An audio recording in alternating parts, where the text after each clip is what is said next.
Gubernur Sumatera Selatan Herman Deru instruksikan kepala daerah melakukan pengawasan agar tidak lagi ada penambahan sumur minyak rakyat di Sumatera Selatan. Seiring dengan adanya instruksi Kementerian ESDM terkait inventarisasi sumur minyak masyarakat menjadi badan usaha yang legal.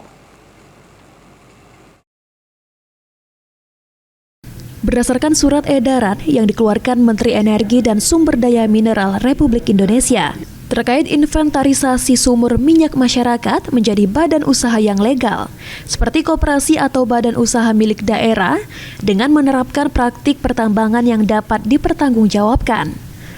Langkah tersebut diambil sebagai penanganan terhadap kegiatan produksi sumur minyak yang melibatkan masyarakat lokal. Dengan tidak memenuhi kaidah keselamatan dan pengelolaan lingkungan yang kurang baik, sehingga perlu dilakukan inventarisasi terhadap sumur minyak existing milik masyarakat, agar dapat dilakukan upaya pembinaan dan perbaikan tata kelola melalui regulasi.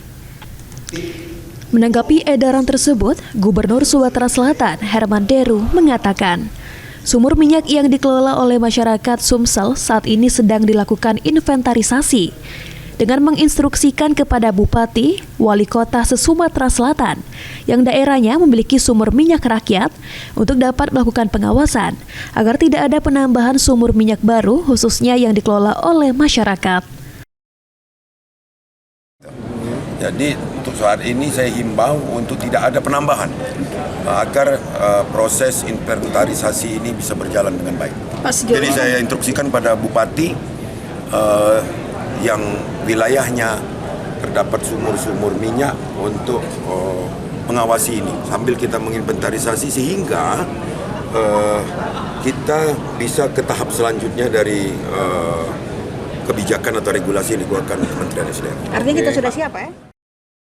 Sementara Kementerian Energi dan Sumber Daya Mineral mengidentifikasi sebaran sumur minyak masyarakat di Sumatera Selatan saat ini lebih dari 7.700 sumur ilegal, melibatkan sekitar 230.000 orang dengan hasil produksi mencapai 6.000 hingga 10.000 barel minyak per hari.